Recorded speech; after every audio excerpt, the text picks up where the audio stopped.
Hi everyone, welcome to this week's episode of the Lesbian Supper Club podcast. It's lovely to see you all again. The weather in London is still horrific, hence why my skin looks like it is going to slide off my face because got caught in the rain again with a matcha, which I'm not too happy about.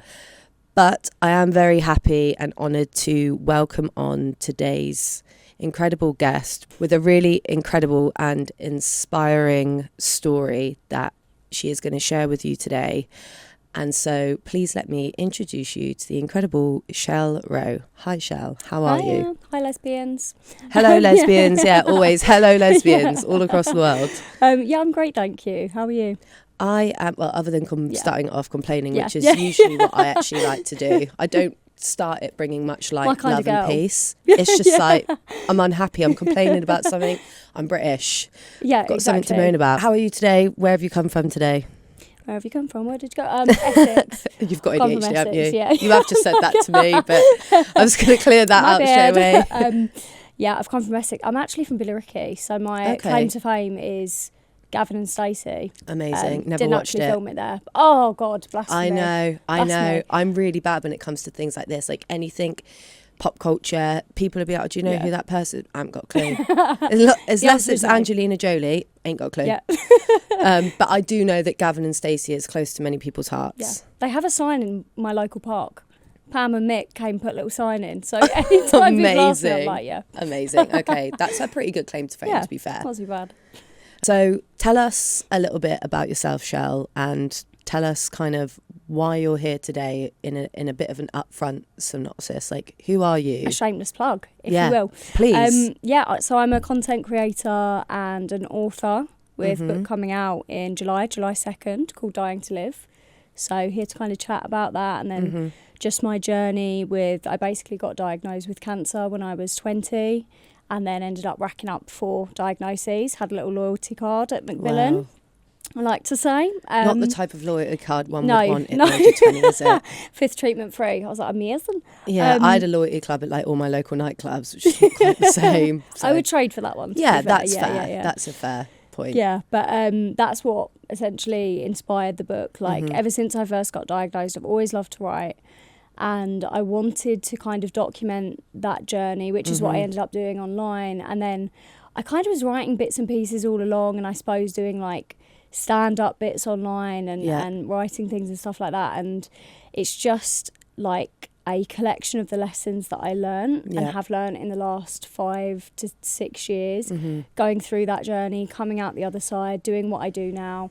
So obviously, even though it was inspired by getting diagnosed with cancer, it's about so much more than that, you know, like queer identity, being a woman, like lots of, you know, not fitting in at school, loads of different things that have just been the lessons that I've come away with. Amazing. So I want to jump in straight away then and talk about, I love the title of the book, like Dying to Live, because I think it's just like such a good probably synopsis of actually even those that don't live every day with the cancer diagnosis, and maybe hopefully, you know, to most listening to this, we'll never have to think about that, is that it's such a strong, profound way of kind of pulling together life. It's like we're all dying to live in a way, and I think that life kind of chucks things at us a lot of the time which stops that happening. And I want to talk to you a bit about that cancer diagnosis and tell me how that came about for you, and kind of what in that moment changed in your life when you got the diagnosis. Was it a very radical change, or was it a slow process that kind of got you from A, B, C, and D with the multiple diagnoses that followed that? It was like overnight. Okay. Pretty much everything changed. So I was meant to be moving to California. Wow. And it was like a week before I was meant to go. I was doing a study abroad, and it was like a lifelong dream of mine. Since I was a little girl, I was like desperate to move to America. And so I even picked my university because they had this sandwich year where I could go and study in California. So I was like, amazing, Wow, that's okay. why I'm going to go to this uni to do this. And then a week before I was due to set off, my girlfriend, like, I opened the front door and she went to me, "You look like a man." And I just laughed and like, look at me. I was like, I'm blushing. Like, what do you mean? Like, do I? Like, so masculine. Yeah. Always best like, compliment to give, always like a like to be a semi-mass little lesbian. androgynous. Great, like, babe, that's the point. Yeah. So I was like smirking. She was like, no, Shell, you've got an Adam's apple. And I like turned to the mirror and it was like a golf ball size lump in my throat. And I just have no idea how I hadn't seen it. But then all of a sudden it just, like, you cannot believe that it's been there the whole time. Like, when I went back on my camera roll, for the past 6 months, it had been growing. Oh, well, and you I just didn't notice. You almost just get so used to seeing your own reflection, right, that you don't really It's something take gradual it in. as well. It's like sometimes when your hair grows and you look back from 6 months before, you're like, Jesus Christ, I don't remember it being that short, and suddenly it's grown this much and I didn't even realise. Yeah, you just don't notice it. What's funny is I remember at our summer ball at university, I remember looking at the photos of me and being like, oh God, I hate these. Like, I don't know why my hair's done, my makeup's done. Like, I should feel nice. I should look nice. I don't know what it is. And when I look back, it was like my neck was really weird. I had these weird shadows from where the lumps were like protruding. Wow. And even though I looked at the photo and went, something's really off about this. You couldn't see what it was. I couldn't see it. And then when I looked back, I literally put my finger over my neck and I was like, yeah, that was what it was the whole time. But I just didn't. And you didn't have any other symptoms? I had a couple. Okay. But to be honest, they were quite like under the radar. Like mild, just could have been just life. Yeah, so like night sweats. I had 2 cases of drenching night sweats in like 6 months. So it's like you could have had a cold, you could have had the flu. Yeah. Didn't get the unexplained weight loss. Some people do. God has his favourites. Yeah. Didn't get that one. Right. And then, you know, other people maybe get itching or stuff like that. But I really didn't have any of that. So it was really difficult for me to pick it up. And then it was just the swollen lymph nodes, the ones in my neck, that really got me to go to talk to the GP. Wow. Okay. And so you went to the GP, and was it quite a quick process of, it was obvious maybe to them? So they ended up actually referring me to a specialist, like a thyroid specialist in Southend. Okay. And I went, and initially we didn't know whether it was going to be like thyroid disease or something like that. And they did an ultrasound, and immediately the guy just said to me, like, I've never seen anything like this. Like, your neck looks like an aero bar, and I don't think that this is my field of expertise. Yeah. So they immediately on the same day got me to do a little biopsy with a really small needle, and it was enough to tell them that they couldn't rule out it being cancer. And then I think a few days later I had like a proper true cut biopsy, and then I was probably diagnosed with stage 4 cancer within like 2 weeks maybe. Wow. And if it's not too much, talk me through that moment of hearing those words. I was just in total denial. Because I was so desperate to go to California still that even when so basically you get the first biopsy done, and then they call you in and they kind of said to me, yep, this is non-Hodgkin lymphoma, but we're going to get it sent for secondary tests to be 100% sure. Me being so delusional, I was like, okay, it's not a done deal. Okay. I was like, there's still a chance that it's not this. Like, I'm not going to get cancer. Like, I'm 20 years old. It's not going to happen. Yeah. And then I left the room, and a nurse followed me into the next room with a bunch of leaflets, and I read the title she was walking over, and it said blood cancer, and I went, oh, like, I have got cancer. And she went, yeah. But oh my God.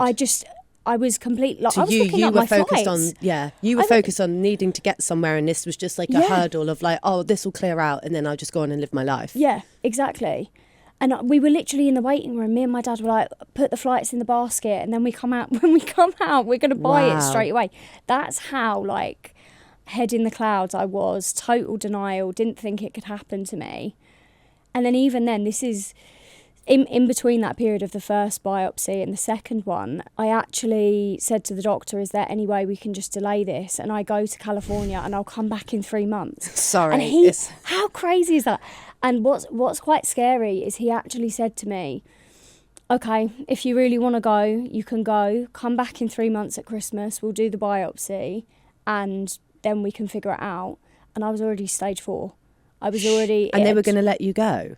well, this guy didn't really know. Like, I don't Oh, blame he didn't blame know. him at Okay, all. Like, fine. he couldn't rule out cancer. Okay, but he at this stage equally he didn't know. Fine, okay, but sorry. it's like, when I think about that, had I gone for 3 months, Yeah, that like, would have probably, I'd have been coming back in an urn. Like, oh dear. Yeah, already on the brink. I don't think 3 months would have been sensible. It was crazy. Like, it had already metastasized. It was in my lung and like, so, like, spreading really erratically as well. So what were those chances of survival that were handed to you then?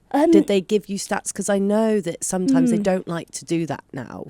Yeah. Do you know what? With the first diagnosis, non-Hodgkin lymphoma is generally really treatable, curable, lots of options. And young people generally get on really well. Weird thing to say, but like... Yeah, they react generally, a high cure rate. So at that point, it was like, I almost, again, delusional, hello, wake up, anyone home? Like, I was just like, oh, fine, like, I'll do this for 5 months to do the chemo, and then I'll just crack on, I'll reapply, and I'll go to California then.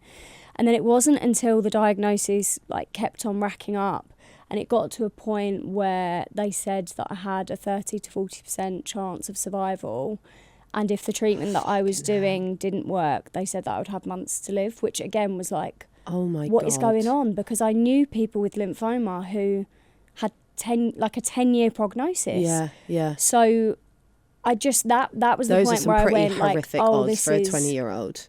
Yeah, that's when I was like, this is actually like the really crash bad. moment. Yeah, 100%. Yeah.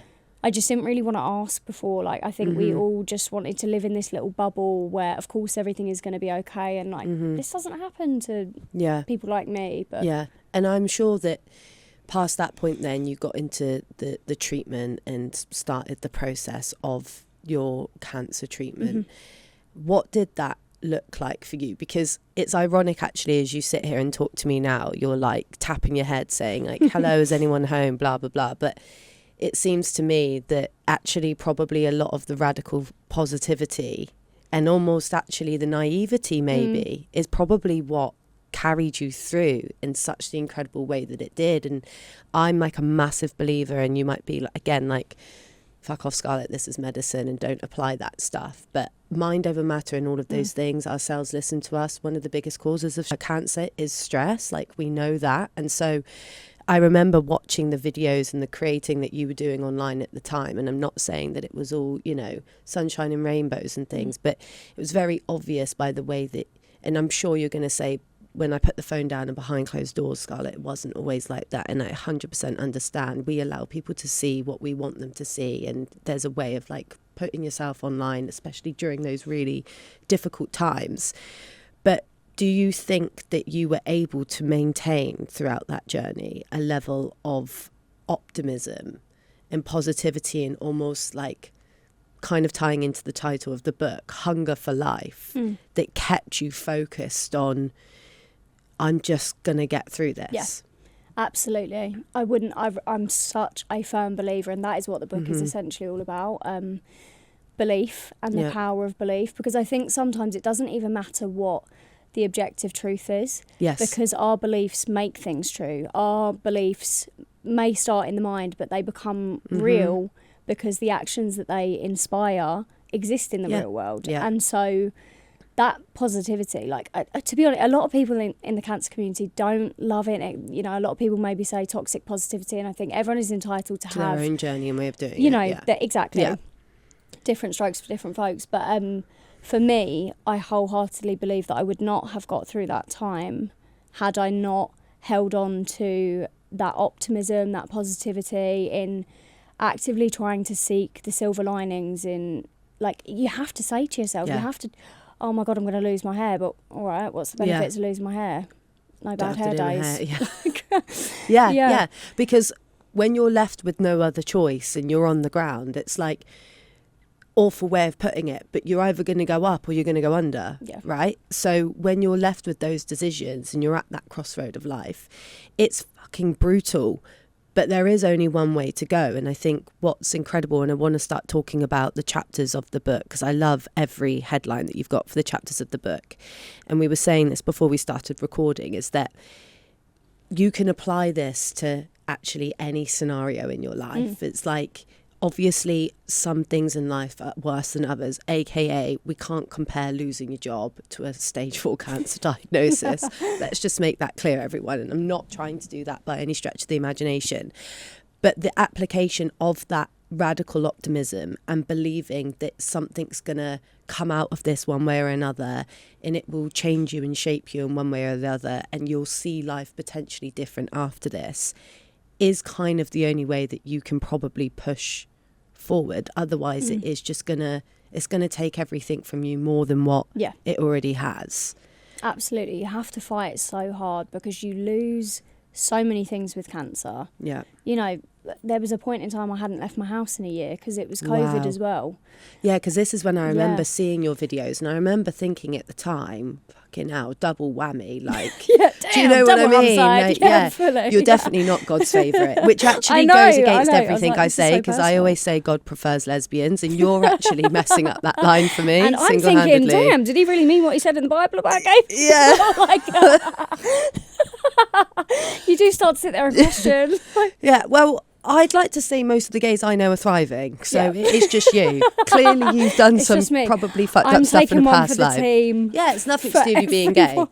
It's something to do with something else is wrong with you, but whoever it's not your gayness. said double it and pass it to the next person, fuck you. You've got a fucking triple. Double it, triple it, quadruple it. Like. Well, it seems like you're definitely the best person to deal with it. No offence, wouldn't wish it on you again, but I'll take it. I do think God chooses his strongest soldiers. Because I don't think, look, I've got a lot of optimism, and I do like to think I've been kicked down a lot, and every time I've got up, I've been pissed off about it, but I've got up, and I always say this to people, it's probably awful. I don't think I'd be gracious. I don't. I think I would be, and it's so funny because I'm sat here now being like, yes, everyone, bit of positive optimism, come on, let's go. And I honestly think I'd just be like, fuck off, everyone. Just leave me, like, I just leave me in a room to rot. I just don't think that I want to deal with this. And so I think there's so much to be said about you. Controversially, what I would say though, sometimes people think complaining is purely negative. Now, I love a moan just for a giggle. You have to let it out. I kind of think you can moan and it can always still be a part of that process. You can still get up and go. That's actually how I really giggled at stuff, being like, oh my God, I cannot believe this is happening. Like, half of my story times are complaining, but like not really complaining. Like, if I really cared, it wouldn't be online, you know? Yeah. Like, they're always tongue in cheek, and I actually think that's just my sense of humour. And so sometimes you can be like, oh, for God's sake, like, this is so shit, but I'm having a laugh, so I'm not actually, that's just my way of like venting and getting my feelings out. But actually, I'm overjoyed. I feel great laughing about this. And like, it brings you something. You know, it's like you found a way to deal with it, and it worked for you. Exactly, yeah. Okay, right. I want to go through the chapters of the book, and so I like them all, but I'm good. The first one says, life happens when you're busy making other plans. And I love this because as well, I love the quote that like, make a plan and God laughs. So again, it's like you planning on doing all of this in California, and then actually completely wiped from you. What do you mean by that? It's just exactly that. I think life so rarely unfolds in the way that we expect it to. Almost never. Almost never, like best laid plans and all of that. And so that lesson is literally just understanding that just because life is not unfolding in the way that we anticipate does not mean that it stops unfolding. That it's wrong, Exactly. So like when I first got my first diagnosis, for example, I basically said to myself, okay, these are 5 or 6 months that I'll go through this treatment, and I'm just going to throw it away because I'll do the 5 months, and then I can go to California, and like my life is on hiatus. It'll just get back on track. You're on a pause, and then you'll roll back in. Like, let me just essentially put the pause on everything. And I think at that time I really let myself probably feel a lot of, you know, pessimism and pity and you know, you're not wrong for feeling those negative emotions. It's an incredibly traumatic thing to go through, but I think I really lingered and ruminated in, I guess, feeling sorry for myself, like my dreams being taken away from me, and of it. Yeah, exactly, feeling helpless and just thinking, but it's okay, I'm going to let myself feel just rubbish and not even try for this period of time. Like I wasn't doing anything on TikTok, I wasn't doing anything to kind of do anything with that time. And then a month after I was given the all clear, I relapsed, and it then so you became... literally had a 1 month break. It was... I couldn't believe it, because on the PET scan, and obviously anyone who's been in the hospital know doctors are pretty reluctant to say, you know... You're cancer-free, yeah. But he said, this is an absolutely excellent response to treatment. In fact, I responded so quickly that after, I think, 1 or 2 rounds of chemo, it was all gone. Wow. So, like, wow. in my head, it was like, how the hell has this happened? Yeah. Not only to come back, but to come back so quickly. Yeah. Like, I'd reapplied to California. I'd sent it off again. So you I was just like, had it 1 taken month? away from you again, which is almost worse than actually having like a 70% kind of it was reaction crazy. rate. And then it was at that point that I realised I cannot indefinitely postpone my life, because I don't know how long this is going to go for, and I can't plan what my life is going to be.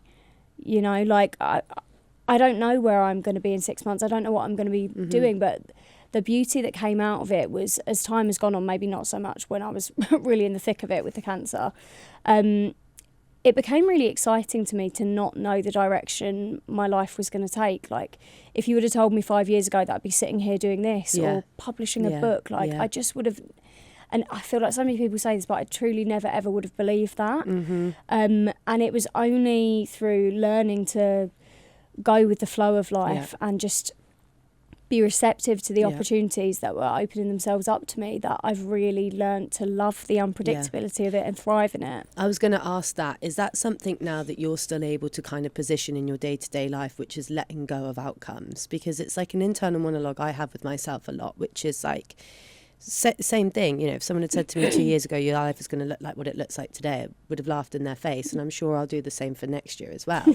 But on the day-to-day, I'm constantly attaching myself to outcomes, and I have to sit myself down and be like, Scarlett, you're not actually living, because all you're doing is focusing on, oh, but in a month this is going to happen, and then in 2 months, and it's like that. And I think we're taught that in life, right? Because it keeps everyone to kind of on the straight and narrow, to just think about like when the kids are in school, and then the break, and then we're going to go on holiday, and we're always going to do this for Christmas. It keeps everyone kind of just on the straight and narrow, on the path going forward. But it's just an existence. Is it something now that you are still able to kind of maintain, which is just that, like, I'm just going to let life be? Yeah, I really do trust in the timing of the universe, and I know that what is meant for me will not pass me by. I love that quote. I always say that to myself. And there's been so many examples. It's such a lovely way to think, because then you don't see the rejections as rejection. It's like, I'm being redirected onto a different path. Maybe I'll come back at another time. And you, even with going to America for school, like, okay, you had your hopes and dreams invested in that, but you could have gone there and something really awful could have happened, like a tragic car accident, or, you know, you could have fell into a deep depression being homesick. And, you know, we hope these things wouldn't happen. But I love that as well. I do trust in that side of the things, which is like, what is meant for me won't pass me by. So now when things don't work out, actually, hilariously, I'm fine. It's more the thinking that they're not going to work out, the anticipation, whereas actually when it happens, I deal with it quite well. But it's always thinking about all of the numerous outcomes of life. Well, that's literally, I think that's the second chapter. Do you know what? That wasn't planned. But here we go. I'm surprisingly quite good at this. Very good at this. The jump is often worse than the fall. Yeah. And it's so true. And it is exactly about that. How much time we spend ruminating in these feelings of anxiety and trying to plan the outcome of something, and you just can't. And the jump is worse than the fall is just all about having to get to that point where you accept you have to take that first step eventually. And it can be really scary and daunting, but usually nearly everything that I have found, whether it's undergoing the treatment or posting online for the first time or writing the first word in the book, the hardest part is getting started. But once you begin, it's like, I like to describe it like a snowball, and like adding these little snowflakes every day. And these huge things don't happen overnight, but they accumulate and they're compounding. And before you know it, like, it is this unstoppable force of nature. And it's just so exciting, you know? And I suppose as well, like, this is, I don't want to say one of the benefits, because there is no benefits, and so it's such an awful way of putting it. But I suppose you've probably, with the kind of the jump is worse than the fall, it's the same as me with, you know, I love to ride motorbikes and fast motorbikes as well. And people always say to me, like, oh, that is so dangerous. Do you not think about this? Do you not think about that? Of course I do, but it's naive. Okay, we can look at the statistics and we can look at all of those things, but I truly believe as well that if your life is going to go in a direction, it's kind of already set out for you as well, which is ironic because it kind of goes against what we're saying here, which is the multiple twists and turns, but we don't see those. I do believe our path is kind of already paved and there's just a journey and bouncing off. So it's awful to say, sorry, Mum, but if that's the way I'm going to go, I'm going to go doing something that I love and that I'm happy doing, and that I'm actually like living in the now and scaring myself and putting myself in situations that do terrify me but make me feel alive and feel like I'm actually fucking living and not just like going over the kind of routine of just life and just going from kind of one step to the other. Yeah. And I suppose, has the cancer made you more ruthless in when your life's dealt to you in two cards like yours was, which is you've literally going to probably survive in the next 6 months or you're going to die?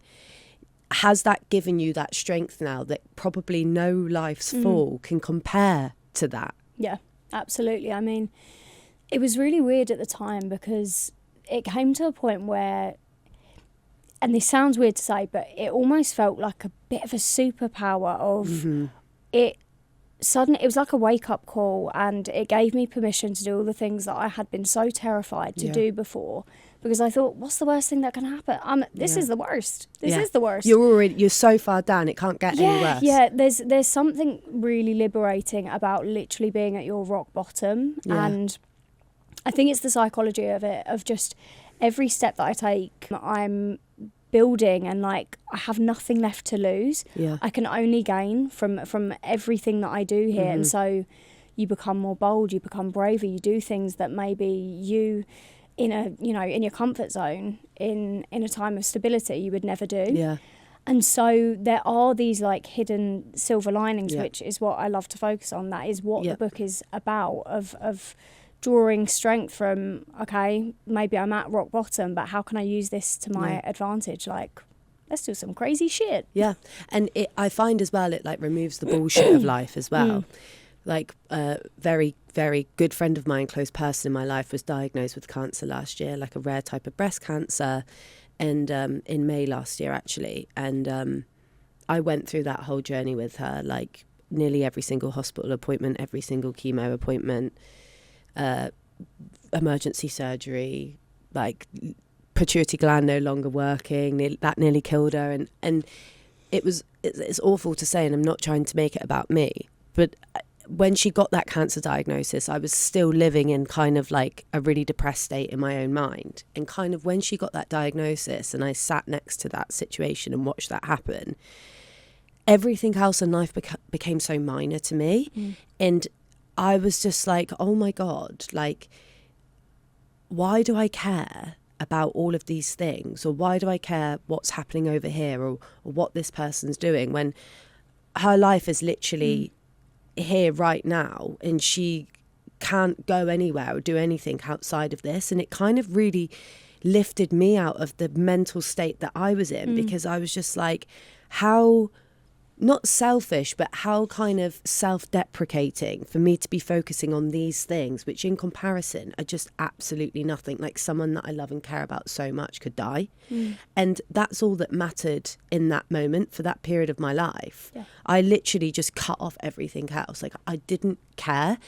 And kind of like what you're saying there, on days even now where I can revert back to type because I think it's normal, I kind of go back to that and I'm like, Jesus Christ, Scarlett, get some perspective.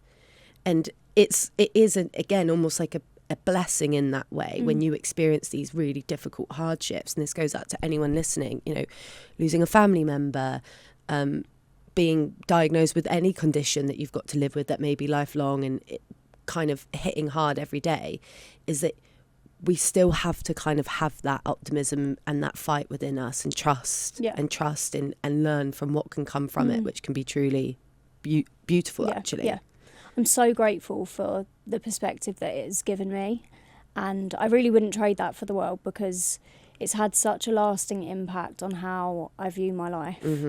And the things that I reach for, what I Yeah. think is possible, what I accept for myself. And it's been genuinely the biggest blessing that I just feel like I find joy I must cry tears of joy like 5 times a week. That's amazing. I'm just all the time, but I love that I just feel really like grounded, and it doesn't need to be these crazy milestones that we're all taught to chase, like flashy cars and money and this and that. Well, none of those It's things matter when your life's on the line. No. And then it's like you start to see that. I see that every single day. Like, I just look at my friends sometimes. I'm like, oh my gosh, we're so lucky. Yeah. We're sat outside having a pint. Having a pint. Yeah. Like, we're giggling and coming up. Just like the normal things, like having a cup of tea with your nan, or the blessing of walking your dog. Absolutely. And I think having cancer has made me take those moments, and so frequently, more than anything, I think that stayed with me, that probably every single day I still find something in the day that I go, wow. Like, which is such an amazing thing to have. And outside of the cancer, like, I'm sure that's why you have attracted since and continue to attract so many beautiful things in your life, because everything is energy. And I've spoke about this in the podcast before with Chard, the last guest that I had on. She's a massive spiritual individual, and she's incredible, and we speak everything all about this. And I do truly believe it. If you're looking for something, both good and bad, you'll find it. Yeah. Because you're literally speaking to yourself. Prophecy. Yeah, 100%. Point 3, we've already kind of gone through, which is do it scared. Yeah. So we've gone through that one. I want to move on to point 4, which is give it 6 months. Explain to me what this means a little bit. So this is maybe my favourite chapter in the book. I love this one so much.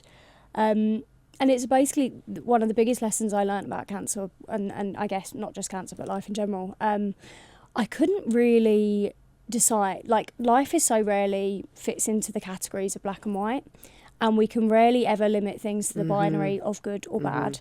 And I realised that it wasn't until I had given the situation time to reveal itself, how it was going to manifest in my life, that I could decide whether this was good or bad or neutral. Yeah. Because so many of the things that have happened to me, and not just cancer, like like working in social media, things that haven't worked out there, that at the time felt absolutely gut-wrenching, like just absolutely crushing. And it wasn't until 6 months and I realised, like, oh my gosh, I'm only in the shoes that I'm in today because I went through that. And it's like, sometimes it's like you're getting ejected out of the life that's not meant for you. But it's like, you basically just don't know how things are going to manifest. And I think give it 6 months is such a beautiful concept, because don't react in the now.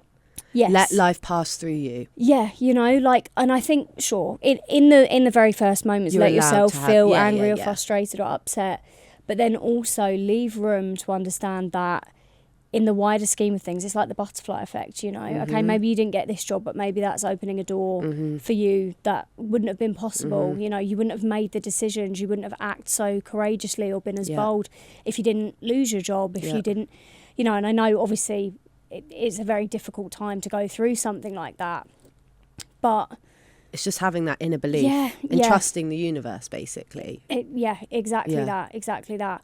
And there were just so many things that I couldn't have predicted the way that they would manifest in my life, and came from really awful situations. Who would have thought that getting diagnosed with stage 4 cancer would give me my absolute dream life? But there's no way that I would have been doing this had I not gone through that. I needed to be her to be me now. Yeah, that's a really beautiful way of looking at pain and trauma. The next point is make your own luck. Yeah. Again, I think so poignant, and I want to hear about, I'm sure it's about taking hard and making it good, but where did that come from? I like what you said earlier about energy, and I think making your own luck is about putting yourself in the path of luck. I think so many people think that luck is this like mythical force that some of us are blessed with and some of us are not. And the way that I like to see it is a mathematical certainty for some people almost. I like to think about life like this big lottery, and you keep on looking at people winning, like, oh my gosh, how have they got this job and this house and this car, or all these friends and all these things that we envy of other people.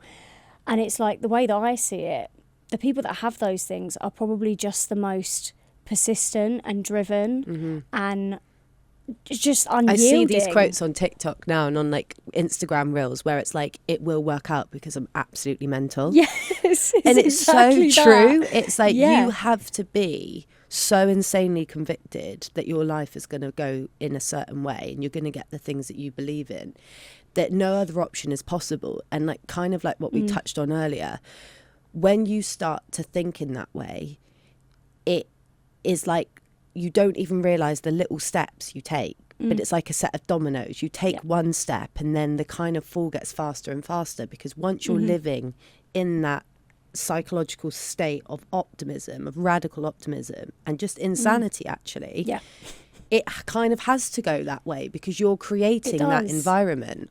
Because the belief is what then inspires the actions, and the actions are what become the self-fulfilling prophecy. I see it in myself all the time. Like, if I get myself in a state, sometimes thinking about this podcast, everything I want to achieve, oh, this hasn't gone quite right, and oh, fucking hell, that was a bit...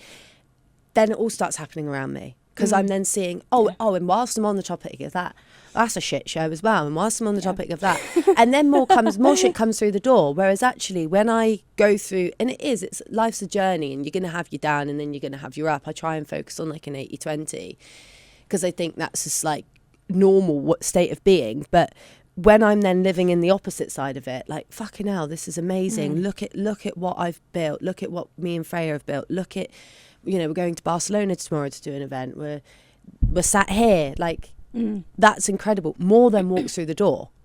But if I stay in that negative state, that's what then surrounds me. Yeah. And I 100% believe it. Yeah, totally. I think luck, for the most part, is like just outlasting failure. Yeah. Like, in the end, it kind of has to become good. That's what it is. Yeah. Like, people are just entering this lottery of life again and again and again and again. And who do you think is going to win? Like, the person who does it once and then goes, oh God, I'm so unlucky, I'm never going to get this thing, or the person that goes, oh, I didn't get it this time, I'm going to try again, I'm going to try again. Like, every CEO My friend, ever would say look, it's Steve Jobs, Apple, like the amount of failures that these people go through. And the thing is, especially with social media and the way that we all experience life now, which is primarily online, is that we only see the end journey. Yeah. We only see it once it's got that. If you think even about Olivia Dean, all of these successful artists, we don't see the 10, 15 years before that point where they have jack shit. We only see the end, and then we're marking ourselves against that. But they've had to have radical positivity. Don't get me wrong, there's always those anomaly cases for those that are going to be in the comments saying, like, oh, well, you didn't know that they had a really famous stepfather. I know, okay, I do know. But yeah, it's on the grand scheme of things, just the simplistic rules of life is that it is all energy, and what you put out comes back to you in one way or another. It's like sometimes when I speak shit on the phone, I'll stub my toe or I'll hit my funny bone, and I'm like, you deserve that instant karma, Scarlett. 100%. And I do believe it. Like, call me crazy, but I genuinely, I think it's so true. And again, back to your story, like, you've taken a fucking horrible situation and turned it into like an incredible, beautiful journey that not only has changed your life, but I have absolutely no doubt will go on to change and inspire so many other people's as well. And like, that must make it all feel at least worth it for you.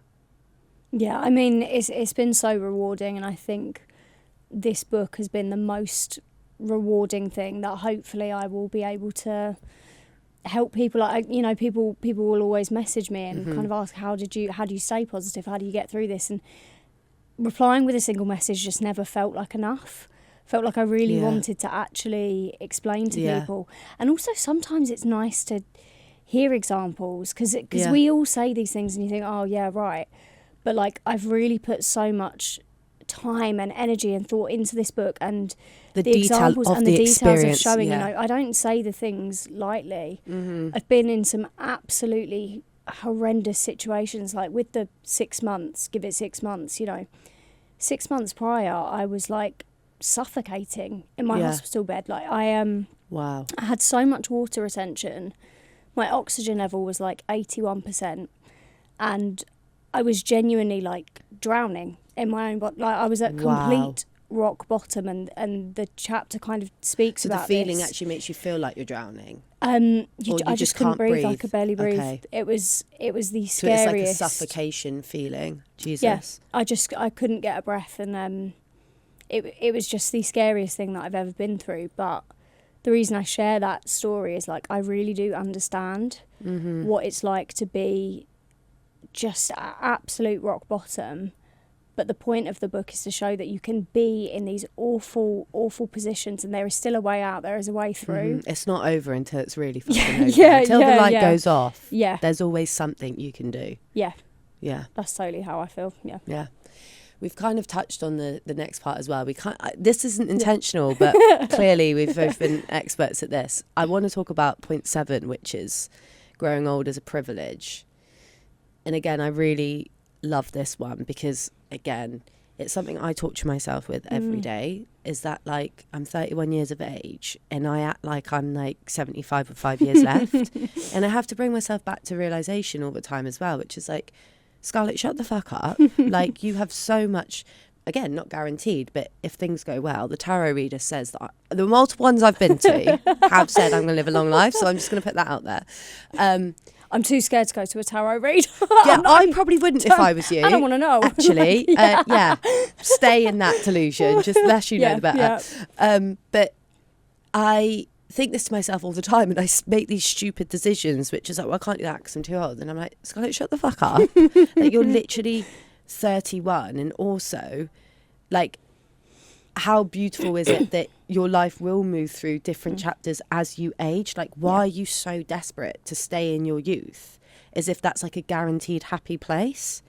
Because it's not always. You know, every chapter of our life has different experiences, but we're all kind of taught, I think, in society to just chase youth and stick in youth because that's the answer to everything. Yeah. And again, I think it's just like, without getting too deep, a way of the world, like, monetizing off of us in so many ways. But tell me kind of how it felt, I suppose, when you were probably laid in that hospital bed. I cannot even begin to imagine the thoughts and the conversations that you probably had with yourself. Is that where that came from? Being like, I would just give anything to even just live just the most basic life as long as I had some guaranteed longevity of time.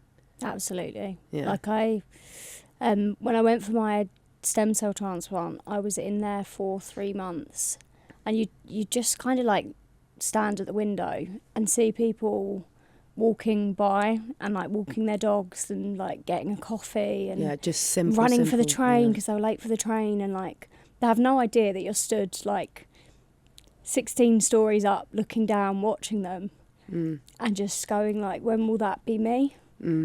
That's awful. Yeah And this is the thing, I've got the shivers. I'm going to cry as well. God, but sorry, I set myself off. No, but it is but that, because it's like, fucking hell, we all every day are just chasing some shit. And actually, there's so many people. I even think about the conflicts of war right now. There's just so many people that are living in like utter degradation and just with nothing. And there's normal folk out there who haven't gone through what you have gone through or anywhere near, who are choosing to complain that their mate's probably got a better car than them. You know, how have we got to this point? In those moments, I was going to ask you this earlier, was that so hard? Because was there ever a time, we've spoken so much about the absolute optimism that you managed to instill within yourself, which I have no doubt probably was one of the biggest factors that saved your life outside of the medicine that I don't want to discredit by any means, where you thought, I don't know if I am actually going to make it through? Definitely that the time when I was in for the transplant and all of those, I had so many complications, infections, water retention. Like I said, my oxygen levels were at like 81%, and it wasn't until recently, obviously because I still believed I have to make it through this, but there was one night in the whole, I was like, I went through treatment for about 3 years, and there was one night that I turned to my mum and I just felt like I knew, and I just said to her, I think I'm dying, like I think this is it.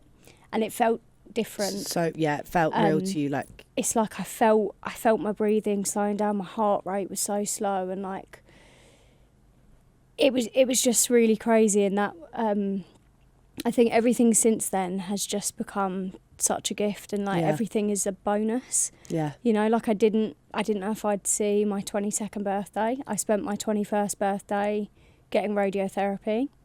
But even then, when I went onto the ward, and I started feeling pretty sad, like, this is really not what I envisioned for myself at 21, like, this sucks. Yeah. And as I was waiting, I didn't normally have my... Normally you're separate from the kids, but, you know, you're not in a paediatric unit, but there was like a 4-year-old boy who came and used the scanner next to me, and I thought it's so easy for us to, you know, even I was sitting there thinking, this is so awful for me, but what would that family have given to be in my shoes? I was 21, he was 4 years old, and maybe had never seen the outside of the hospital, didn't, you know, had never got to experience things like romantic love or graduating or doing all of these things. So, you know, as much as I was so scared about not growing older, I also learnt to really appreciate all of the things that I have been able to experience. Like, my life has been so full. Yeah. That's why I think I really have to ground myself and think about, rather than looking in the direction of, oh, what have they got? It's like, look at what I have. People are probably looking at me and going, wow. Wow, like, wishy. Yeah, of course. And sometimes when you're far down, when someone says to you, there's always someone else worth off, you're like, oh, fuck off, because they're not where I'm at now. Or But I think, again, it's such an incredible testament to the person that you are, that you could be in such a horrendous set of circumstances with very limited rates against you and be able to still look at someone else with compassion and feel lucky. And I think there's a lot that our listeners could probably take from that, because I don't think many people in life have that instilled in them. And I think if we all did have a little bit more of those ways of thinking, we'd all probably be a little bit happier, and life would be a bit of a better place for us all to be, because it is just having ultimate gratitude for where we are, even in dark times, because there is always some poor bastard that probably does have it worse. Listen, we all get caught up in it. You know, I do want to stress that this is in no way meant to, you know, everyone's entitled to, we go through really hard times and you have to feel those. But my thing is like trying to not ruminate too much, and it's like dealing with it and then letting it go, almost, rather than letting it consume you. You work through it and then you pass through onto the next phase. Like, absolutely none of the book or what I say here is to invalidate those feelings, because of course not. It's totally understandable to feel that way. But I think for me, it came to a point where it was like, well, I can either sit in this sadness. Either way, it's happening. Yeah, exactly. Either way, it's happening. So I can either choose to sit here, or I can choose to have a bit of perspective. Yeah. And maybe that, and it did help me. Yeah. It helped me massively. Mm-hmm. And you know, I was scared of dying, and so it made me feel less afraid, knowing that I had lived so much and such a full life, that people could live to 100 years and not have maybe had the beauty that you had in those 20. Exactly. Yeah. Like, I've been so fortunate. Mm-hmm. Yeah. That's amazing. Embrace the chaos. Yep. Yeah. You've got to go with just the ride. This is just my whole bit. I think that's how I got through all of the stuff going, like, oh my gosh, you lose your dignity so much when you're in the hospital that you literally have to just learn to run with it. Like, I actually, we were saying this earlier about like complaining and having a laugh. That is my way of embracing the chaos. Like, even when things are going wrong, like, how can I have a giggle about this? Is this going to make a good story later on? Like, you have to. Like, my friend, when she went through it, I'm laughing now. It was like one day we were in this room and like, you know, she's lost loads of, she looks really, really unwell, and like she's lost loads of weight. She's got no hair, and like we're trying to get her into this room to shower, and she's just like not being able to move properly. And it's like probably the most like vulnerable place she could ever be. But we all started laughing because it's like, what else can you do? And I'll never forget, like, she'd literally just woken up from surgery, and it was a really dangerous surgery because she had no cortisol in her body, which is obviously what keeps you alive. So it was all of this, and I was sat in the room actually with her husband, and she was like high as a kite, and it was obviously awful. It was like around Christmas time. She's got 2 little kids. It was just like dark, depressing. It's fucking freezing cold. And like she's laid in bed and I'm just watching her breathing, being like, is one breath going to be the last? And like selfishly, what the fuck would I do? Like how would I ever survive this, basically? Not in a actual survival way, but it was that deep feeling of like my life would just never be the same again. And she like woke up and was like looking out the window and like thought her cat was out there. And so her husband gets up and starts like calling the cat, being like, come here, Milo, Milo. And bless her, she's just gone through surgery. She's out again. Yeah, innit? Like, you know, she's awake. Come back in with more of whatever you gave her before. And like, I used to make jokes with her because she used to talk all the time. And I used to be like, love it when you come off chemo. She shut the fuck up for 15 minutes because it just knocks you down so quickly. And she went, oh, shut the fuck up.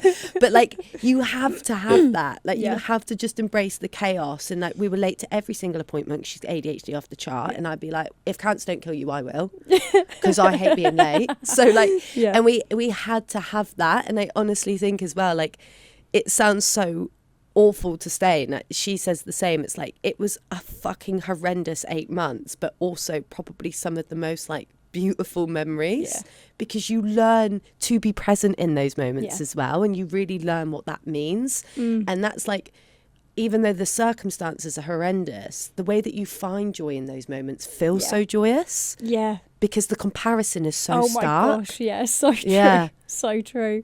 I mean, just basically become like absolutely chaotic and just like have the worst sense of diabolical sense of humour possible. It really was, like, and I was so grateful that my friends could laugh about it with me as well. I always remember, like, one of my favourite memories with my best friend ever was, so I was meant to go for this stem cell transplant, and this was, you have to basically be in a remission, a temporary remission, to have the transplant. And then they phoned me up and said that I couldn't go for it because my cancer had come back again. Shock horror. Oh my God. I was like, pick somebody else. Pick somebody else. But I was in the middle of packing my suitcase. Now, I don't know about you. I literally think it is the worst thing in the world. I've never packed a suitcase without crying. Got to do it tonight. I literally have been thinking about it all day. Can't get it out of my head. It ruins my week. Yeah. Ruins I my genuinely, fucking month if I know rock the plan's in the coming. corner. Like, why have I got to pack 15 pairs of underwear for 2 days? It's me as well. You're just going to shit yourself every hour of the day. Yeah. Why is it when we all go on holiday, we just think we're just going to shit ourselves? So I absolutely hate it. And I'm in the middle of packing this suitcase. I get the call, oh my God, it's back again. My friend lives like a minute down the road. You probably are actually shitting yourself then. 15 pants are coming in handy. Yeah, it's coming in handy. So I go down the road and I'm sat on the pavement next to her, and I must look just absolutely insane. I'm like rocking back and forth, probably snot going, because I'm like, this is it. Like, I am going to die now. This is number 4. This is crazy. And in between me sobbing, she just goes like, oh, at least you haven't got to pack that suitcase. And I was just like, okay, you ate that. Like, you ate that. Point. And then we were literally just going between ugly, like hysterical tears to hysterical laughter. Yeah. And it is one of the most beautiful memories that I have, and it is the chaos of this sucks. Like, everything is absolutely falling apart, but it's kind of hilarious. Like, you could not write this. You cannot. This is so ridiculous. How am I texting you guys a 4th time? Yeah. Like, oh, for fuck's sake, you just want attention at this point. Oh my God. Like, at this point, I need to just do a copy and paste message. Like, I'm getting carpal tunnel typing the thing out. You may have had it on a timer for every 6 months. Do you know what I mean? Like, better to have just done that than like cancelled the message than have to rewrite it. Yeah, it got just I actually got the ick from myself because I felt like, God, how far will I go for attention? Like, here I am again. So ridiculous. I bet you're clutching at straws now, looking around thinking, fuck's sake. Yeah, like, you're stubbing your toe, guys.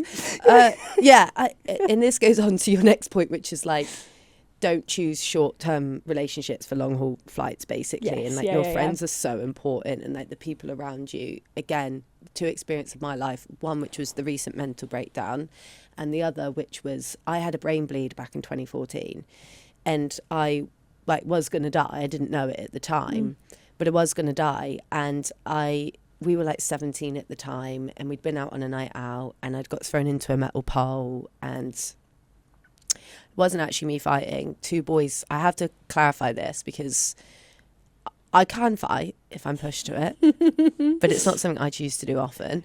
And two fight broke out between two boys. One picked up the other, threw him into a pole. He got thrown into me. I got thrown into a pole. And I thought I'd broken my arm. So we went to hospital, and my best friend was training to be a nurse and had actually been surrounded by, I call her Angel of Death. She lives in Australia now, thank fuck, and I'm safe because like everyone around her dies. And like mum's died, dad's died, granddad died on Boxing Day in the toilet. Like some of the things She's that not we've here, seen. is she? No, fuck, she's in Australia. Don't You gotta go. I've shoved a shade stick on your up She's your not ass in the as you leave. sofa. It's like, No, don't worry. I've had to get away from me as well. Yeah, she's causing chaos down under. She's actually a nurse, which is ironic. Love you, Cara, so much. And she is training. her patient's watching this. Her patient stats. Let's not go into it. Could be getting really dark there, but I'm not going to do it. There's so much I could say.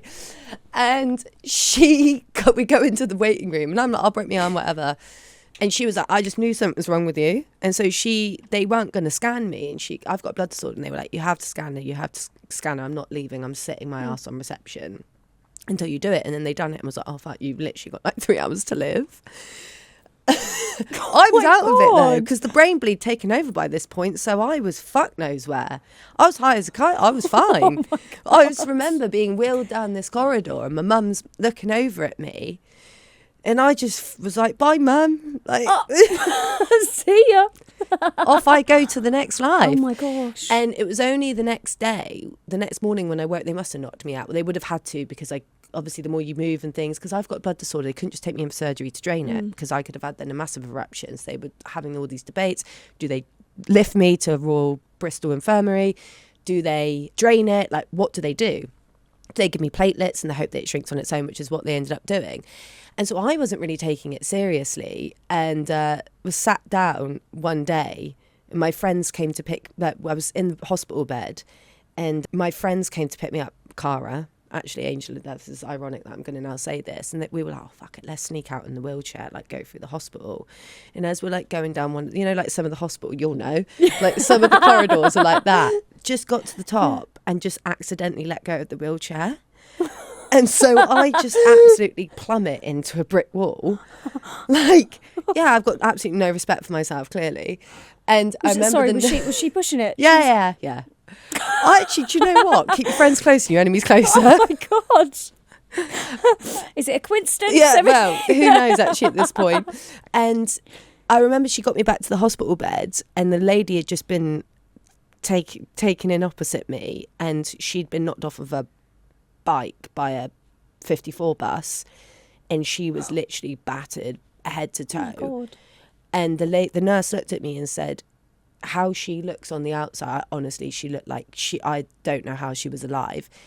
That's what you look like on the inside. And I remember having that feeling then of being like, fuck, like. And then for the 2 months after that, similar thing, like bedbound. It's weird when it's your brain, because you lose all concept of reality. It's like you have to relearn how to basically rewire yourself, which is a blessing, because you lose the emotional capability to process things, which is really odd. But then when you come out the other side, yeah, you're met with that kind of like, oh fuck, like that recovery. Yeah. Oh, I don't actually know where I was going with that. Oh, the friends. But as much as they nearly killed me, the laughs that we had, because I had a stammer after as well. So like, we used to go into like Tesco, and people would come over and try and speak to me, and they'd just be like, don't even bother, you'll be here for fucking 15 minutes. Oh, no. But it was funny, do you know what I mean? Like that kept me going. It's just like having a laugh and taking the piss out of myself, like kept me going, because what was the alternative? To just wake up every day and wonder if I'd be able to speak full sentences again. Like, there's no point in sitting in that. It doesn't get you anywhere. Because if there's no like quality of life, then what are you fighting for? Exactly. Like that was something I had to decide. I did a clinical trial, I think it was around the 3rd diagnosis. And I very, very nearly didn't do it, because I thought, what quality of life will I have? Yeah. And then the last is, the tree of life is yours to water. Yeah. Which does tie everything we've spoken about together really nicely.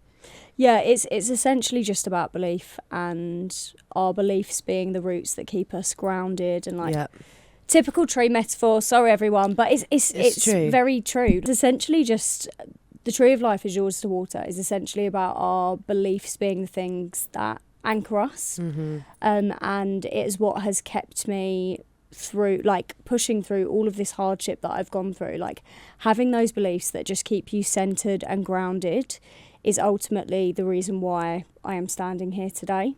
Yeah. And that is just what the whole book is about. It's about belief and this unwavering optimism and lust for life, and how I truly believe that is why I'm here. It's honestly such an incredible story, and I have absolutely no doubt that everyone listening will be not only inspired but probably very moved. And I hope everyone listening actually takes a moment of introspection, because it is, I think, so important to hear stories such as yours to ground us all back to what is important in life and where we pour our energy, and bringing it then back to just positivity. And it is statistically just absolutely incredible that you have come through this, and not only come through this, absolutely, hopefully you could be, if you're not, just keep it for off camera, like thriving, you know. I do want to ask you just a couple of final questions, which is one that I know so many people will relate to. Got to put a bit of a gay angle in there. You spoke online about being a lesbian, and sometimes some of the fear that you carried through the treatment, and wondering and worrying if that would have you being treated differently and if it would impact your care. I think that's something that is so poignant, and actually something that I'm sure I've thought about so many times. When I go to the doctor for something, they ask about my sexuality. I always think, well, if you're homophobic, like, could this fuck me over a bit here? And it's nowhere near on the level of what you've been through. It's not a matter of quite literally life and death. And I know that so many people listening to this as well would probably have felt like this at some point as well. So I just want to understand a little bit about what that looked like for you, and what was actually the reality. It was a really scary thought, because I did wonder, will my sexuality impact the level of care that I receive? Every single time I met a new healthcare professional, whether it was a doctor or people bringing me my food or the nurses, whoever it might be, I never knew whether to introduce, because my partner would be with me a lot of the time, and most of the time they would assume she was my sister or my best friend. They never ever assumed that she was my girlfriend. And it was every time having to stop and say, do I disclose this now? You know, like, I'm very proud to be a lesbian. But it's your safety.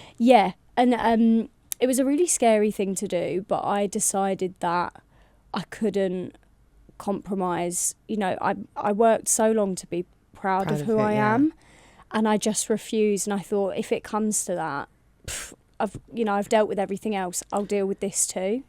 And thank God, everyone I was treated at UCLH and the staff there are just absolutely phenomenal, and so grateful that no one ever, like, people went above and beyond. Like, they'd, you know, we had people bring stuff to the wards, like cakes for us to decorate so we could have dates when we were like in the hospital, because she was staying with me for so long. Nice.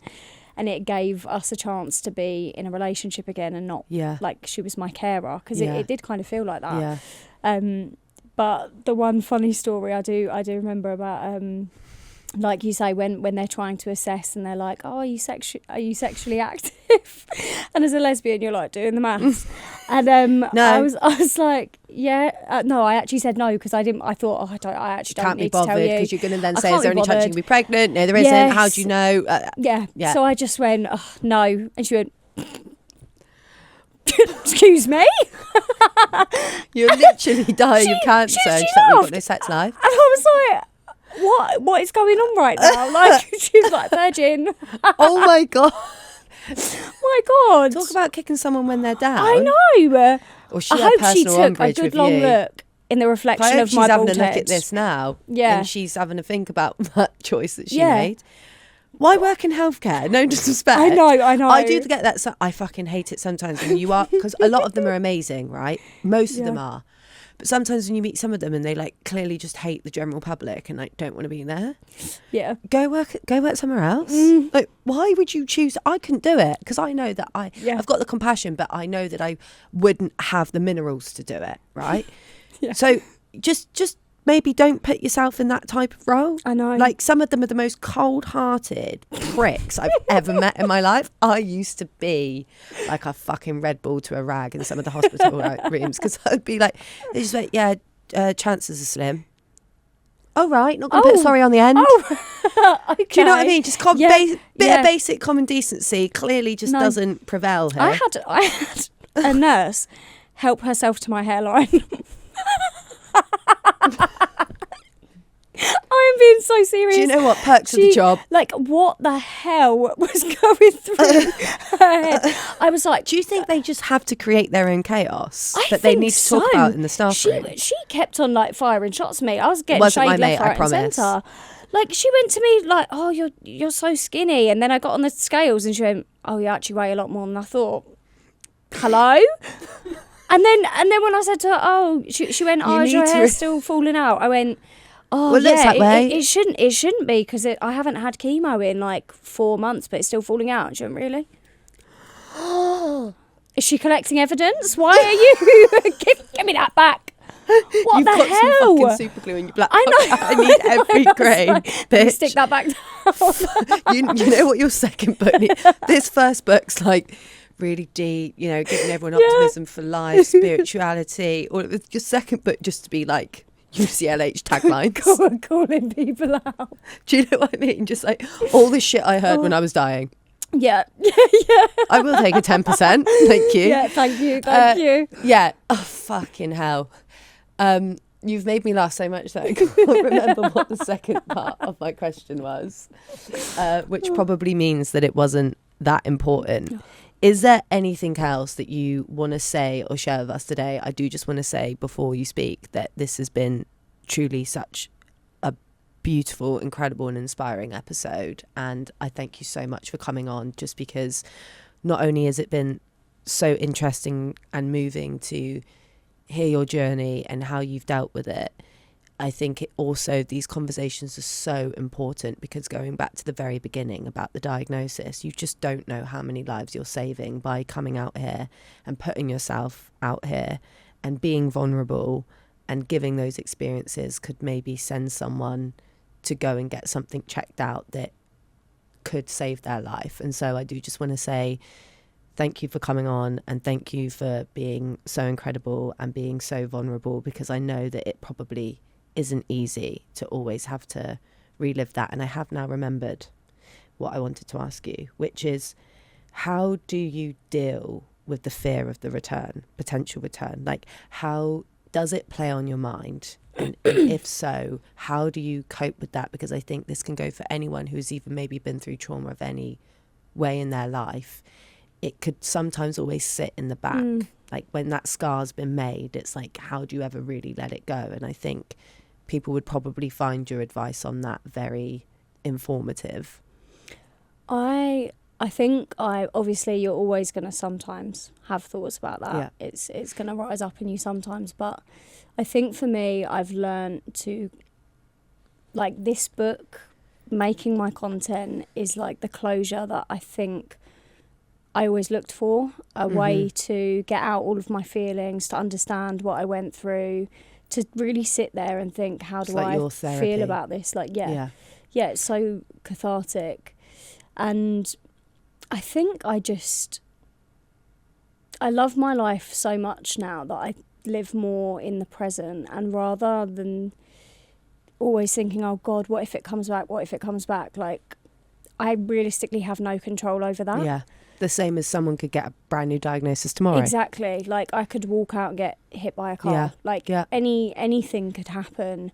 But I think as long as I am living as fully and as authentically as I can to me, and staying true to myself and taking moments to find joy in every single day, that make you happy, yeah. I can't ask for more. And so I think for me, I stopped fearing death as much, or it recurring, when I put the emphasis back on the quality of my life rather than the quantity of my life. That's amazing.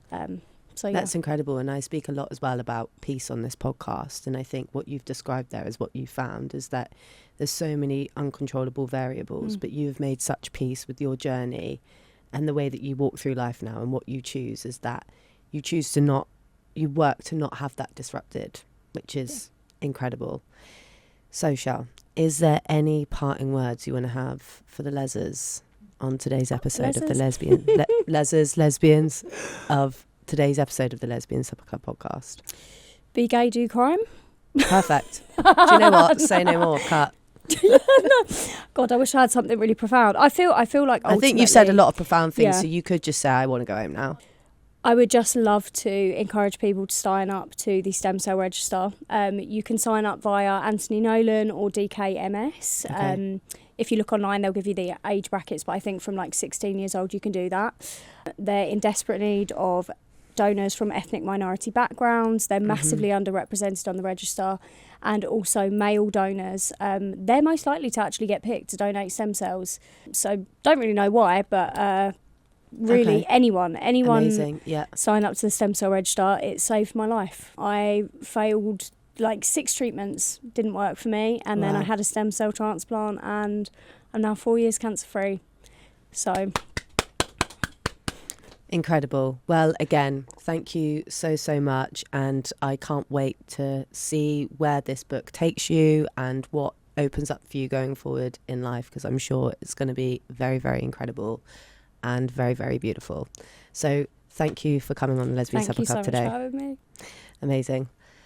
Lesbians, we will see you next week for the next episode of the Lesbian Supper Club podcast. Please don't forget to like, follow, rate the podcast, give your comments. It's always important for us to understand what you like, what you didn't like, who you want on, what you want us to talk about, because this community is about everyone and we always want to make sure that we're getting it right for all of you. See you next week, guys. Goodbye. Done.